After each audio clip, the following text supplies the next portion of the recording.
l'amour du Christ nous étreint ou nous saisit ou nous presse. Et il me semble qu'il y a quelque chose là d'essentiel, c'est ce saisissement. Nous sommes saisis par quelque chose qui nous dépasse et qui est cet amour du Christ. Et cet amour du Christ nous saisit pour nous emmener quelque part. Voilà, il y a quelque chose d'extrêmement important, il me semble, dans ces versets. C'est un mot qui va venir résonner 5 fois, qui est le mot réconciliation.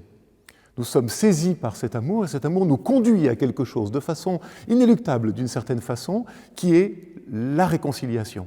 C'est intéressant ce mot de réconciliation, parce que finalement, le mot n'apparaît jamais dans les évangiles, et pourtant là, il va résonner 5 fois. Et ce mystère de réconciliation, c'est tout à la fois quelque chose qui nous est demandé, c'est le mot ministère de réconciliation, service de la réconciliation, et dans le texte, Paul l'emploie comme ça. Et puis aussi le fait que pour arriver à ce ministère de réconciliation, en fait, il faut d'abord accepter de se laisser soi-même réconcilier. Et j'aime beaucoup les derniers versets. « Au nom du Christ, nous vous en supplions, laissez-vous réconcilier. »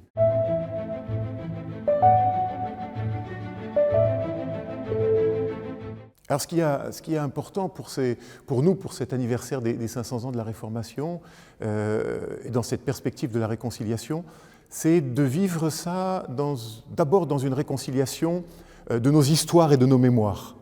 Il me semble qu'il y a quelque chose d'extrêmement important dans la relecture ensemble d'une histoire qui est une histoire compliquée, douloureuse, faite de déchirements et même de sang versé.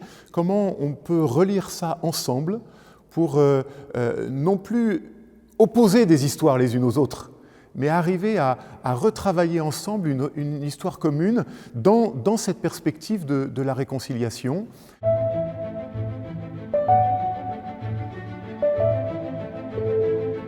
Il y a tout ce travail de lien fraternel qu'il faut tisser au jour le jour, et c'est ce travail-là qui me semble le plus important. Découvrir que mon identité, elle n'est pas en opposition à l'autre, mais elle peut se conjuguer à l'autre, et que nos différences sont des richesses. Je prendrai la parabole de la chorale, une chorale qui chante à 4 voix. Voilà. Il me semble que nos traditions chrétiennes peuvent être comme cette gigantesque chorale du christianisme et de l'amour du Christ, et qui chantent selon effectivement des pupitres et des registres différents. Et c'est important ça, et c'est même une richesse. Si tout le monde chantait soprane, ça serait peut-être beaucoup moins intéressant. Si tout le monde se mettait à chanter ténor ou basse, ça ne serait pas terrible non plus.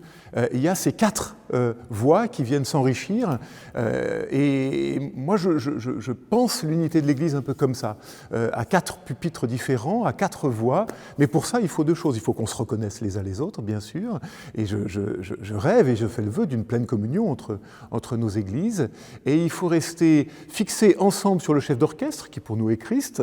Ça, je crois qu'il n'y a pas de problème, on est tous d'accord là-dessus. Et puis pour bien chanter ensemble, je crois aussi qu'il faut qu'on écoute le pupitre de l'autre. Et c'est dans l'écoute réciproque, toujours les yeux et le regard fixés sur le Christ, dans ce double mouvement, qu'il y a quelque chose pour moi de l'unité de l'Église qui peut advenir.